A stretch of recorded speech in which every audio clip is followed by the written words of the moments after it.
Pada awalnya konsep kami hanya sebatas pesantren tradisional pada umumnya.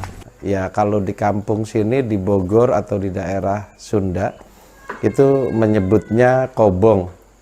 Jadi hanya anak-anak mengaji ilmu-ilmu dasar agama kayak belajar Al-Quran, ilmu fikih, tauhid. Awalnya sih dasarnya itu saja, belum berkembang ke yang lain. Namun dalam proses perjalanan mulai tahun kedua, banyak sekali orang lain yang tertarik dengan konsep pelayanan yang saya dan istri lakukan.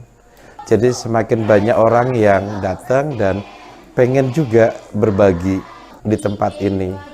Nah, akhirnya mulailah yang bisa berbahasa Inggris, ngajarin anak berbahasa Inggris, yang bisa matematik, ngajarin anak matematik, yang bisa IT, dan lainnya. Proses perjalanan pendidikan saya, itu saya sempat mengenyam di IAIN Sunan Ampel di Jawa Timur, dan di situ saya berjumpa dengan istri. Itu pun sama-sama di pesantren. Nah, kami punya hobi yang sama, awalnya itu sama-sama seneng ngurusin anak-anak. Nah, proses perjalanan saya dari Kediri terus di Jakarta ngurusin anak-anak pengamen, pemulung, dan yang lainnya, itu ya bagian dari proses yang memang hari itu saya hadapi itu.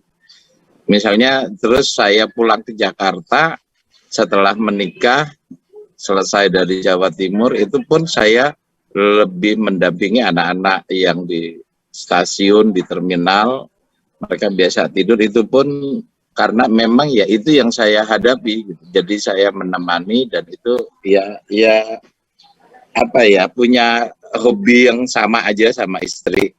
Jadi saya lakukan selalu bersama itu.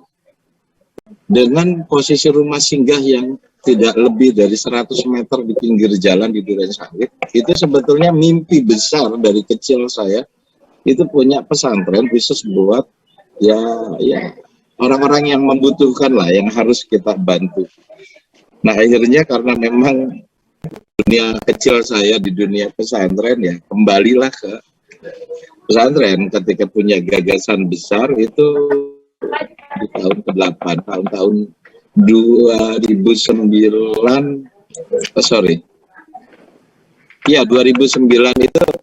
itu saya sudah bikin gambar besar, anak-anak bikin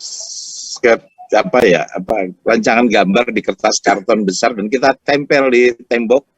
Kalau kita akan punya lahan besar dengan area 2 hektar, ada sungai, ada asrama, dan disinilah proses pendidikan yang saya punya.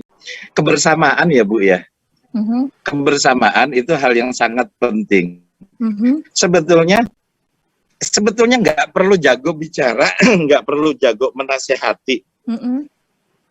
Karena ketika saya start awal dengan mereka di stasiun, di mana, itu justru yang mereka butuhkan adalah didengar. Oke. Mereka cuma butuh didengar, jadi kita diem saja gitu loh. Oh iya gitu kan. Kadang kita respon dengan serius gitu loh Bu. Ketika dia dengar, empati kita keluarkan. Oh iya, masa gitu kan, cuma gitu-gitu aja.